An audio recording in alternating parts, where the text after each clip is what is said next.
আপনাদের কাছে এই টাকা কোথা থেকে আসবে? এই প্রত্যেক দোকান থেকে একজন করে নেন তো। আমরা আপনাদের কাছে পাচ্ছি, আমরা আপনাদের অ্যারেস্ট করব। এইটা বাংলাদেশ ব্যাংকের গভর্নরের দায়। উনি থাকতে কিভাবে সিন্ডিকেট পায় এটা বিচার আপনারা করবেন। আমরা কালে মাইর খাইতে হইব। ফুটপাতে টাকা কিভাবে আসে, কোন চক্রের মাধ্যমে আসে? এইদিকে আসুন। আরে এদিকে আও। এত কথা বললাম। এই দোকান থেকে এই প্রত্যেক দোকান থেকে একজন করে আসলাম না। এই প্রত্যেক দোকান থেকে একজন করে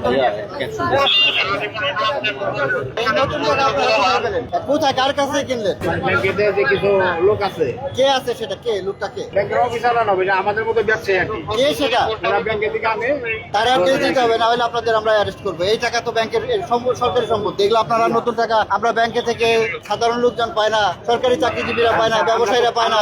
আপনাদের কাছে এই টাকা কোথা থেকে আসবে? স্যার এখানে বেশি কিনা পূর্ণাঙ্গ তথ্য দিতে হবে, না হলে আপনাদের ধরে নিয়ে যাবো। ওরা নিয়ে আসে, না, তাইলে দেখতে পারবেন যে কারা কে নিয়ে আসে। আমরা তো কখনো দেখি না নিয়ে আসে। এই চক্রের কে? চক্রের মূল হোতাকে বলেন। ব্যাংকেরই বাংলাদেশ ব্যাংকের সামনে ওরা আছে যে না, ওরা কে সেটা? বাংলাদেশ ব্যাংকের সামনে আমাদের মতো দোকান আছে স্যার। বাংলাদেশ ব্যাংকের কোনো স্টাফ? না না, স্টাফ না। তাহলে কে? স্টাফরা আবার ওদের কাছে বিক্রি করে, ওরা আবার ওদের কাছে বিক্রি করে। ও আচ্ছা, কোথায় কোথায় নিছে? বাংলাদেশ ব্যাংকের সামনে আমাদের মতো দোকান আছে। আমরা আপনাদের কাছে পাচ্ছি, আমরা আপনাদের অ্যারেস্ট করবো। আপনারা তথ্য দিবেন যে এই চক্রের মূল হোতাকে।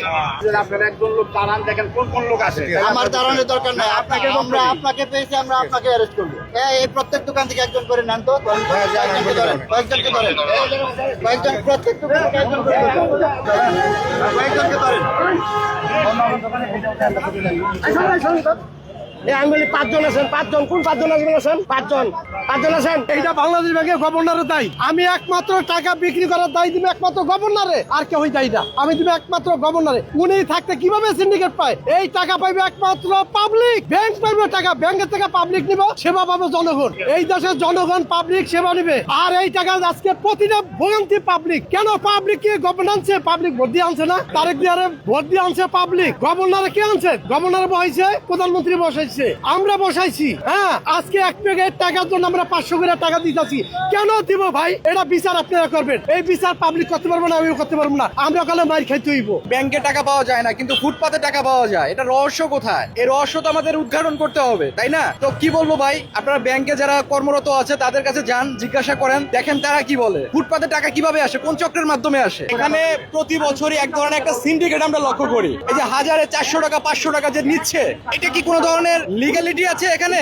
এই যে 400 টাকা 500 টাকা সাধারণ মানুষের পকেট কেটে, গলা কেটে এখান থেকে টাকা নেওয়া হচ্ছে। কিছুক্ষণ আগে দেখলাম এখানে ভ্রাম্যমাণ আদালত এসেছিলেন এবং তাদের কিছুটা পদক্ষেপের ফলে আমরা দেখলাম কিছু সময়ের জন্য তারা এই ব্যবসা বন্ধ রাখছে, আবার কিন্তু চলবে। মানে এই সিন্ডিকেট থেকে বাংলাদেশ যদি মুক্তি না পায়, প্রত্যেকটা জায়গায় সিন্ডিকেট পায়, এই টাকার বাজারেও কালোবাজারি। তো এখন কি করার? সাধারণ মানুষ যদি সচেতন না হয়, এই ব্যবসা চলবে, সিন্ডিকেট চলবে।